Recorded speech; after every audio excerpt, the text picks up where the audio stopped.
나무처럼 성장한 사람의 사랑을 하고파 시기하지 않으며 자랑하지 않으며 오래 참고 유하며 내 유익을 구하지 않는 그런 사람 교만하지 않으며 무례하지 않으며 불의를 미워하고 진리만을 즐거워하는 그런 사람 하고파.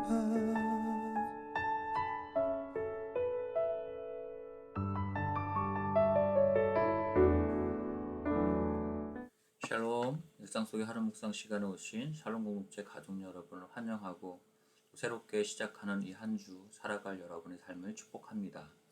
오늘도 우리가 사랑의 기술에서 우상의 5번째 특징을 살펴보면서 오직 우리를 만족시키시고 참되게 사랑하시는 분은 하나님밖에 없음을 우리의 삶으로 경험하고 누릴 수 있는 복된 하루가 되기를 축복합니다.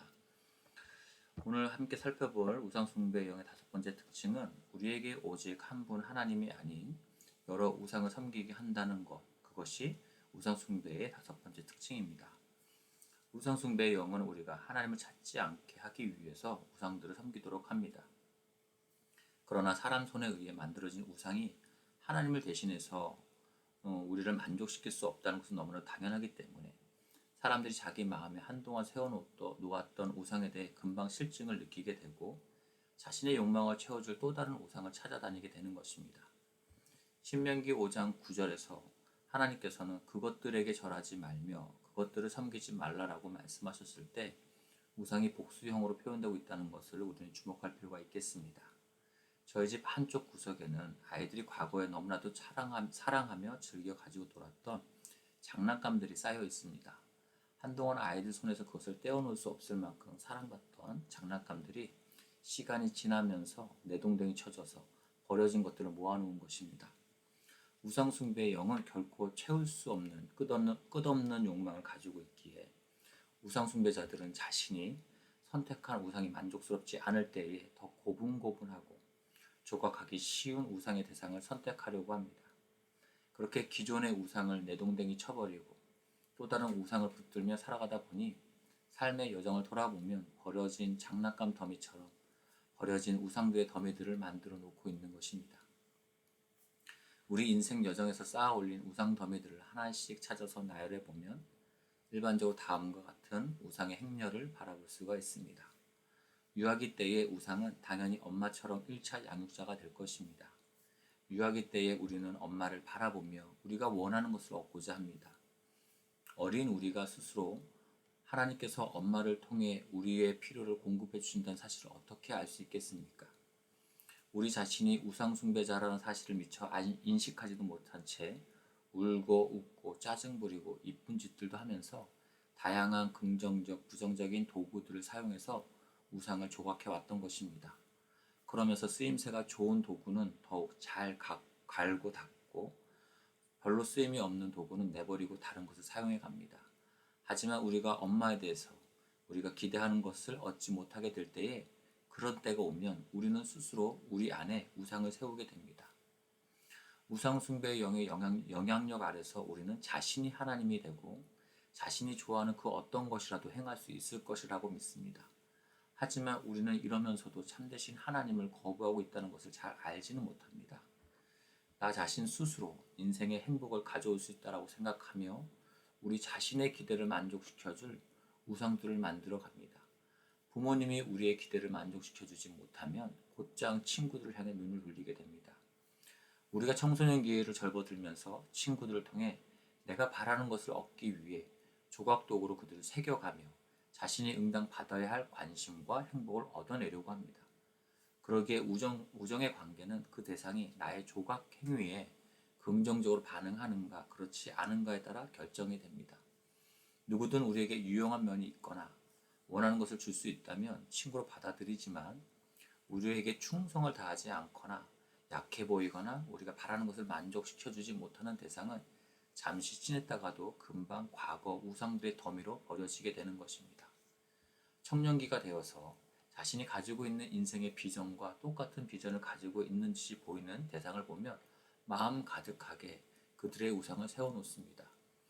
세상의 미디어 매체나 문화들을 통해서 우리는 계속 영향을 받기 때문에 그 기준으로 자신 안에 우상을 가지고 대상들을 평가하기가 쉽습니다. 특별히 성적으로 타락한 이 세상이 제공하는 로맨스와 포르노는 우상의 기준을 가지고 그 이성들을 평가하다가 결국 숭배할 만한 가치가 있어 보이는 최종적인 승리자와 결혼에 골인하는 경우가 많습니다. 하지만 결혼 생활을 통해 우리가 깨닫게 되는 것은 그 대상이 결코 우리가 숭배해야 할 대상도 아니며 우리가 꿈꿔왔던 로맨스나 포르노의 우상과는 너무나도 거리가 먼 사람이라는 것입니다. 그러면 우리는 어떻게 합니까? 자신의 우상 숭배를 회개하고 하나님을 찾는 것 대신에 다시 우상 숭배의 영의 영향을 받아서 자신 안에 있는 기대를 만족시킬 수 있는 다른 대상과의 관계를 찾아 나서거나 새롭게 만들게 되는 것입니다. 그래서 외도를 하거나 이혼을 하거나 급하게 다시 재혼을 해서 문제를 해결하려고 하지만 그런 우상 숭배의 문제를 해결하지 못하면 또 첫 번째 결혼 관계에서 해결해야만 했던 우상 숭배의 문제가 다시 반복되는 것일 뿐입니다.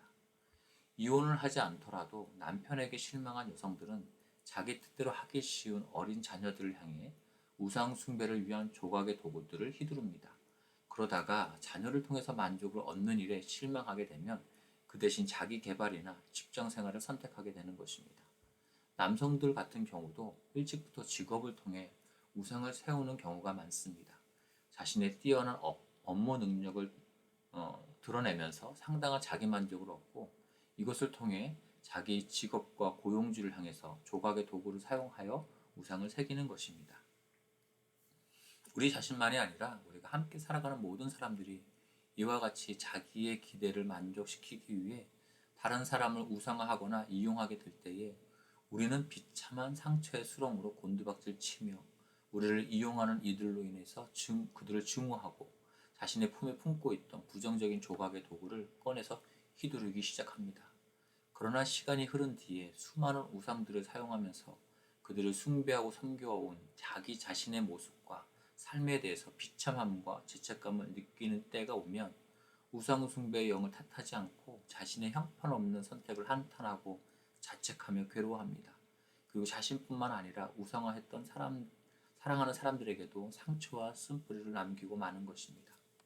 제가 지금까지 이야기한 내용들은 일반적으로 대부분 사람들이 인생의 발달 단계에서 경험하는 일들이기에 그 모든 것들을 다 우상숭배의 영과 연관된다는 것이 너무나도 억지스럽게 느껴질 수도 있겠습니다. 다만 기록된 바 의인은 없나니 하나도 없으며 깨닫는 자도 없고 하나님을 찾는 자도 없다는 로마서의 말씀 생각한다면 우리는 태어나서부터 죄인이고 우리가 성장 과정에서도 우리는 죄인들의 본성으로 하나님을 찾는 대신에 자신의 기대를 만족시킬 우상을 찾아왔다는 것에는 동의가 되실 거라고 생각합니다. 만약 하나님께서 우리의 삶 가운데 은혜를 베풀어 주셔서 그리스도께로 다시 돌이키게 하고 우리의 우상이 무엇인지 드러나게 하시는 일을 허락하시지 않는다면 우상 숭배의 영은 우리 삶에서 우상들을 세워나가는 일을 알아채지도 못할 뿐만 아니라 결단코 포기하지 않을 것입니다. 예수님께서는 광야에서 사탄에게 우상 숭배의 유혹을 받았을 때 다음과 같이 말씀하셨습니다.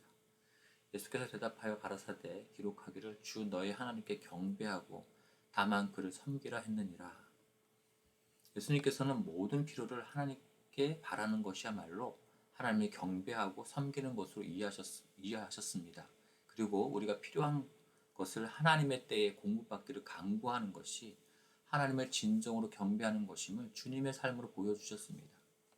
예수님께서는 이 세상에 계실 때에 그 누구에게도 상처를 남기지 않으셨고 사람들을 치유하고 변화시켜 주셨습니다. 예수님으로부터 우상화되어서 통제를 받고 상처를 입은 사람은 찾아볼 수가 없습니다. 예수님께서는 아버지 하나님 외에 그 어떤 사람의 조종도 받은 적이 없으십니다. 예수님께서는 사람이 아닌 하나님을 경외했던 분이십니다. 예수님께서는 모든 사람과의 만남과 관계를 하나님의 뜻으로 받아들이셨기 때문에 그렇게 만난 사람들을 참된 사랑의 관점으로 바라보셨고 그렇게 기뻐하셨습니다. 우리가 하나님으로 인해서 평안과 풍성한 삶을 회복하기 위해서는 우리 자신을 기쁘게 하기 위해서 살았던 삶과 그런 사람들을 우상함으로써 생겨났던 모든 파괴된 관계와 상처에 대해 책임을 지고 회개하는 것이 필요합니다. 우리가 자신의 우상 숭배의 죄를 하나님 앞에 고백하고 우리가 우상화했던 사람들에 대해서 고백하게 될 때에 영광스러운 자유와 평안이 찾아오게 될 것입니다. 우리가 어린 시절, 청소년 시기 또 청년 시기에 맺어온 우상숭배적 관계에 대해 고백할 때에 참으로 영광스러운 자유가 우리 가운데 임하게 될 것입니다. 그리스도의 십자가를 통하여 우리의 양심은 하나님의 은혜로 깨끗하게 씻겨지고 우리의 결혼 생활과 자녀들과의 관계에 대해서 새로운 비전을 가지게 될 것입니다. 우리가 서로를 자유롭게 놓아줄 때에 각자가 온전히 인격적으로 하나님의 용서를 경험하게 될 것입니다.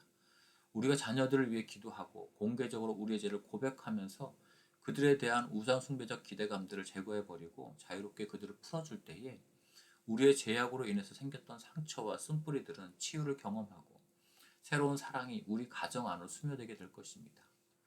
우상 숭배의 영은 다양한 우상들을 섬기도록 하지만 참된 사랑의 영이신 성령님께서는 오직 하나님만을 바라보도록 하십니다. 우리가 우상에서 눈을 돌려 살아계신 하나님을 섬기게 될 때에 모든 깨어진 관계를 회복시키시고 치유해 주시는 하나님의 능력을 경험하게 될 것입니다. 함께 기도하겠습니다. 사랑하는 하나님 아버지, 우리를 아무 부족함 없이 진실로 사랑하시는 분은 오직 아버지 하나님뿐이십니다. 그러나 하나님의 사랑에 거하지 못할 때에 우리는 악한 본성을 따라 우리의 기대를 만족시킬 다른 우상들을 찾으려고 방황하거나 우리가 가진 조각의 도구를 들고 우리 주변의 사람들과 일들을 우리를 위한 우상으로 만들기 위한 죄를 지으면서 사랑한다라고 착각하면서 살아왔습니다. 주님, 그동안 우리 삶에 있었던 우상들을 깨닫게 해주시고 그 우상들을 주님의 십자가 앞에서 다시금 내려놓게 해주십시오. 우리가 사랑한다고 말하면서 우리 기대와 욕심으로 붙들고 우리 마음대로 구속하고 옥죄었던 우리의 배우자와 자녀들, 사랑하는 사람들을 주님 앞에서 자유롭게 풀어주기를 원합니다. 나의 우상숭배의 죄로 인해서 상처받았던 사랑하는 사람들의 마음을 치유하여 주시고 깨어진 관계를 주님의 보혈 덮어주셔서 예수님께서 주시는 참된 평화와 연합을 누리게 해주십시오. 하나님의 사랑이 우리 가정과 공동체 위에 부어질 때에 우리 가족과 샬롬 공동체 가족들이 자유롭게 서로를 사랑하고 섬길 수 있도록 주님 우리에게 은혜 베풀어 주시기를 기도합니다. 오늘도 주님의 사랑 안에서 풍성한 은혜와 사랑을 누리며 만족하기에 스스로 만족을 구하려는 우상숭배의 죄로부터 자유케 하여 주시고 하나님의 사랑으로 다른 사람들을 사랑할 수 있도록 준비되어지는 복된 하루가 되게 해주십시오. 이 모든 건 예수님의 이름으로 기도합니다. 아멘. 계속해서 개인 기도 시간으로 기도하시겠습니다.